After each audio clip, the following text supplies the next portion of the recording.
మీడియాతో మాట్లాడుతూ రాష్ట్రం బీహార్ లాగా తయారయ్యింది ఈ గవర్నమెంట్ వచ్చిన తర్వాత. అసలు ఏపీలో ఎలాగుంది, అసలు పరిస్థితి బాగాలేదు, రౌడీ రాజ్యం వెళ్తుంది, స్వతంత్రంగా మాట్లాడేది లేదు ఈ గవర్నమెంట్లో, అది ఇదని మాట్లాడుతున్నారు మీరు.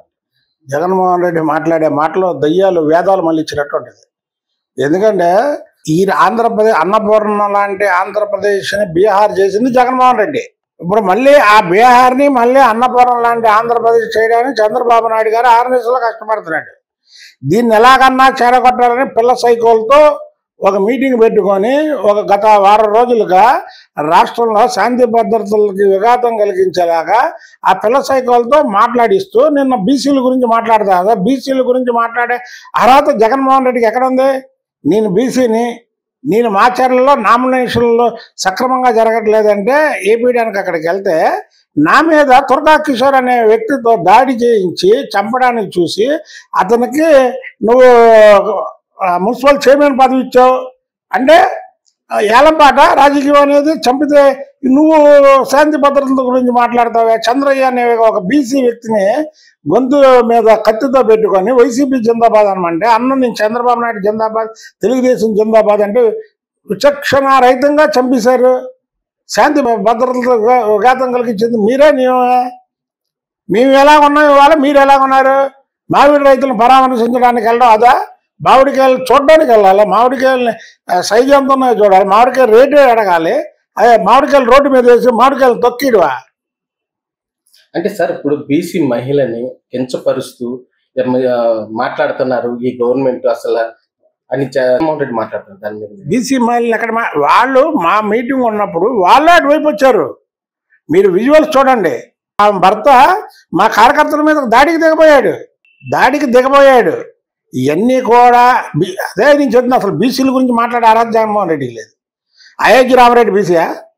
విజయసాయిరెడ్డి బీసీయా? సజ్జల రామకృష్ణారెడ్డి బీసీయా? పెద్దిరెడ్డి రామచంద్రారెడ్డి బీసీయా? నీ పక్కన కోటరు ఎవరు? అందరూ వీళ్ళే. నువ్వు అక్కడ బీసీ గురించి ఎలా మాట్లాడతావు? ఇవాళ చంద్రబాబు నాయుడు గారి ప్రభుత్వంలో ముఖ్యమైన శాఖలు ఎవరి దగ్గర ఉన్నాయి? హోమ్ మినిస్టర్ ఎవరి దగ్గర ఉంది? ఒక ఎస్సీ దగ్గర ఉంది. రెవెన్యూ మినిస్టర్ ఎవరి దగ్గర ఉంది? ఒక బీసీ దగ్గర ఉంది. ఇలా చెప్పుకుంటూ పోతే ఆరోగ్య శాఖ ఎవరి దగ్గర ఉంది? ఒక బీసీ దగ్గర ఉంది. బీసీకి 11 మంది మంత్రులు చేశాడు చంద్రబాబు నాయుడు గారు. అసలు తెలుగుదేశం పార్టీయే బీసీలది, చంద్రబాబు నాయుడు గారే పెద్ద బీసీ. అంటే మహిళలకు కూడా ఈ గవర్నమెంట్ లో రక్షణ లేదు, అది ఇదని మాట్లాడుతున్నారు. అవును, ఈయన బాగా చెప్పాడు. మరి ఆమె వేమిరెడ్డి ప్రశాంత్ రెడ్డిని మాట్లాడినప్పుడు ఈ మాట మాట్లాడలేదా బయటకు వచ్చి? అంటే వేమిరెడ్డి ప్రశాంత్ రెడ్డి మహిళ కాదా? ఆ మహిళ కాదా? అనుమానండి జగన్మోహన్ రెడ్డిని ఆ మహిళ కాదండి వీళ్ళే మహిళని.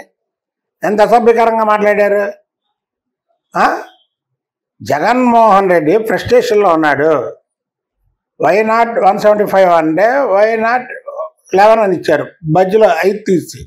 అతను మాజీ ముఖ్యమంత్రి అయ్యి ఉండి అలా మాట్లాడుతున్నాం. మామూలుగానే కొద్దిగా మనిషి ఇదిగా ఉంటాడు. దాంట్లో ఇక ఇవాళ అధికారం లేకపోయేసరికి అతనికి ఫ్రస్ట్రేషన్లో ఉండి ఇవన్నీ అలజడులు సృష్టిస్తున్నాడు. అయితే ఒకటి, మేము లా అండ్ ఆర్డర్కి ఎక్కడ ప్రాబ్లం సృష్టించాం. ముఖ్యంగా నా వ్యక్తిగత ఎజెండా అయితే మీరు రాజకీయంగా ఏమన్నా విమర్శలు చేసుకోండి, మేమే మాట్లాడాం. చంద్రబాబు నాయుడు గారి కుటుంబం జోలికి వస్తే మాత్రం వదిలిపెట్టాం. నేను ప్రతిపక్షంలో ఉన్నప్పుడు కూడా పోరాడినటువంటి వ్యక్తిని. చంద్రబాబు నాయుడు గారిని ఇదే పులివేషాలు కట్టుకొని దసరా మామూలు అడిగేవాళ్ళు ఎలాగుంటారో మాకు విజయవాడలో, అలాగే వీళ్ళు పులివేషాలు కట్టుకొని పుల్లా ప్రవర్తించి 100 కోట్లు సంపాదించారు వైసీపీ ప్రభుత్వంలో. ఆ రోజు మీరు చంద్రబాబు నాయుడు గారిని అంటేనే నేను ఊరుకోవాలా, ఈ రోజు నేను ఊరుకుంటానా? సరే, జగన్మోహన్ రెడ్డి అని మాట్లాడుతూ 3 సంవత్సరాలు ఆకండి చంద్రబాబు నాయుడు ఎగిరిపోతాడు అది మాట్లాడుతున్నాను. అసలు మాజీ ముఖ్యమంత్రి ఎలా మాట్లాడుతున్నారు? ఎగిరిపోవడం అంటే ఏంటంట? అసలు నాకు ఒకసారి చెప్పానండి. ఎగిరిపోవడం అంటే ఓడిపోవడమా, లేకపోతే ఏంటి ఇంకోటా ఏంటి? అసలు ఏంటి దానికి మీనింగ్ ఉందా? అదే ఇప్పుడు అయ్యో మన నోట్లోంచి మాట్లాడలేం. సరే జగన్మోహన్ రెడ్డిని దీనికి అటాక్ కౌంటర్ ఏమైనా ఇద్దామా అంటే మా పార్టీ నాయకులే మమ్మల్ని కంట్రోల్లో పెడతారు. పెద్ద పరీక్షలాగా ఉంది మాకు ఒక విధంగా. అసలు వాళ్ళు మాట్లాడేదానికి, మా వాళ్ళు మమ్మల్ని కంట్రోల్ చేసేదానికి మాకు పరీక్ష ఇది. సార్ ఇంకో మాట చెప్పారు, మా సహనానికి. సార్ ఇంకో మాట చెప్పారు, జగన్మోహన్ రెడ్డి సినిమాలో రప్ప అని బ్యానర్లు ఇద్దరు పెట్టుకుంటే వాళ్ళ మీద తప్పుడు కేసులు పెట్టి అరెస్ట్ చేశారు. అదే సినిమాలో సెన్సార్ బోర్డు కట్ చేయొచ్చు కదా అలాంటి డైలాగులు పెట్టినందుకు.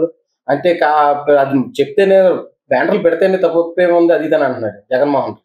బ్యానర్లు పెడితే తప్పేండి? అంటే బ్యానర్ల మీద ఏం రాసినా తప్పలేదా? ఇప్పుడు సినిమా వేరు, జీవితం వేరు. సినిమాని సినిమాలో చూడాలి, బయట వేరే సినిమాలో కొట్టిన డైలాగులన్నీ నీ మీద కొడితే నువ్వు ఊరుకుంటావా? సినిమాలో మాట్లాడిన నీ మీద మాట్లాడితే నువ్వు ఊరుకుంటావా? సరే ఊరుకుంటానంటే చెప్పమను, మాట్లాడతాం. జగన్మోహన్ రెడ్డికి అవగాహన లేనటువంటి రాజకీయ నాయకుడు. అవగాహన లేదు కాబట్టి సినిమాకి జీవితానికి పోల్చాడు. సినిమానే అందులోనే ఆడతారు. ఈ కేవలం కల్పిత పాత్రల్లో దీన్ని ఎవరిని ఉద్దేశించి కావు అని సినిమా ముందు మనకి వేస్తారు. అది కూడా తెలియదు అనుకోండి జగన్మోహన్ రెడ్డికి. ఇక ఏం చెప్తాం మనం, అసలు ఏం తెలియని వాళ్ళు పరిపాలిస్తే ఇలాగే ఉంటుంది. లాస్ట్ ఒక కార్యక్రమంలో రప్ప అని చెప్పి చివరిలో రప్ప ఏంట్రా కన్ను కొడితే పని అయిపోవాలి. అలాగే ఎప్పుడు ఎన్నిసార్లు కన్ను కొట్టాడు, ఎంతమందిని లేపేసాడు ఒకసారి రమ్మా చెప్పాను. వీళ్ళంతా మైక్ పట్టుకుంటే మాట్లాడతారమ్మా, ఇది పబ్లిసిటీ కోసం. అసలు సీన్ లేదు ఇలా. అతనే చంద్రబాబు నాయుడు గారికి ధన్యవాదాలు, నా భార్యని కేసులో ఎరగించలేదు, నేను దొంగతనం చేశాను, నేను దొంగతనం చేసి ఆ దొంగతనం నా భార్య పేరు మీద పెట్టాను, అయినా సరే పాపం చంద్రబాబు గారు ఒక ఆడ కూతురని ఆమెని అరెస్ట్ చేయొద్దని చెప్పాడని మీడియా ముందు చెప్పాడు. 2 నెలలు తిరగకుండా విశ్వాసం లేకుండా చంద్రబాబు గారిని, లోకేష్ బాబు గారిని ఆడే ఓరే అని మాట్లాడుతున్నాడు. మరి మాకున్న మేము ప్రతిపక్షంలో ఇలా కాదు, ప్రతిపక్షంలో పోరాటేటువంటి వ్యక్తులు.